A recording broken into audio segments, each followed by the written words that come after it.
र आज चाहिँ सेल्फ टक होइन, यो चाहिँ एपिसोड 16-17 हुनुपर्छ होइन।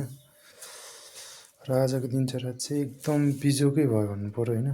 बिजोग चाहिँ के भयो भन्दाखेरि एक त बत्ती आएन, हिजो बिहानदेखि गएको बत्ती अझ आज बिहानसम्म आएन, दिउँसो पनि आएन, अनि 3-4 बजीतिरसम्म आयो।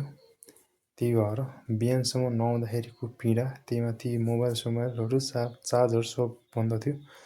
त्यही भएर आज दिन एकदम बिजोकै थियो भन्नुपर्यो होइन। त्यही भएर सलक आज बिहान उठ्यो, मुख सुक्थ्यो होइन, दाँत माझ्यो, आइसकेपछि अनि पूजाको ठाउँ गएर दर्शन गरेँ। दर्शन गरेर अनि आइसकेपछि मन तातो पानी खाएँ होइन, मन तातो पानी खाएँ। अनि खाइसकेपछि एकदम चिसो थियो मौसम होइन। अनि त्यसपछि घाम ताप्दै तातो पानी खाएँ। खाइसकेपछि अनि मम्मीले चाहिँ एकछिनपछि बाहिर लिएर जानुभयो होइन। अनि त्यसपछि अनि प्रतिमा बहिनी आएको थियो घाँस लिन। अनि त्यहाँ घाँस झार्नलाई मलाई बोलाउनको लागि होइन। त्यही भएर अनि बहिनी र म गयो कैलखेतमा होइन। घाँस झारेर आएर अनि प्रतिमाले एक भार जति लिएर गयो बहिनीले, अनि मैले चाहिँ अनि एक अङ्गाल जति लिएर आएँ। अनि आइसकेपछि अनि मम्मी चाहिँ उता बाह्र चलाउन लिएर जानु भइसकेको थियो होइन। अनि सलकमा आइसकेपछि चाहिँ के अरे घाँस लिएर आएँ। अनि आएर अनि त्यहाँ फुलबारीमा पानीहरू यताउति हालेँ होइन। हालिसकेपछि अनि के अरे काठहरू अलिअलि चिर्न बाँकी थियो, अनि त्यहाँ चिरेँ। अनि चिर्सेपछि अनि खानासाना बनाएँ। अनि बनाउँदाखेरि एकछिनपछि मम्मी आउनुभयो। अनि आएर अनि बाह्रसारा पनि आएर अनि मैले बाह्रसारा बाँधिदिएँ।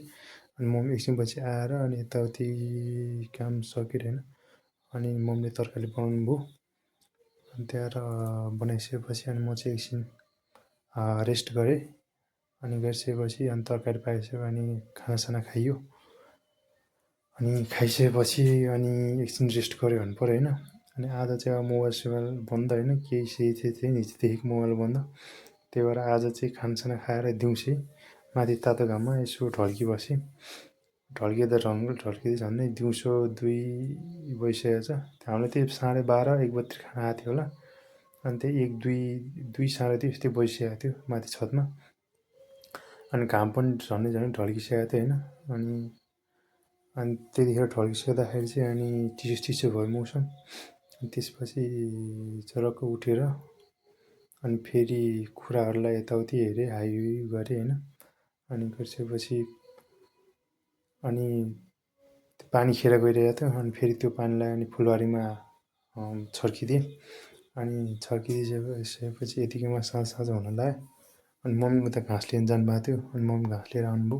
आएर मैले कुरासुरा हेरिरहेको थिएँ होइन। अनि मम्मी आइसकेपछि मम्मीले फेरि माथि त्यहाँ विन्डो के लिएर जानु भन्नुभयो।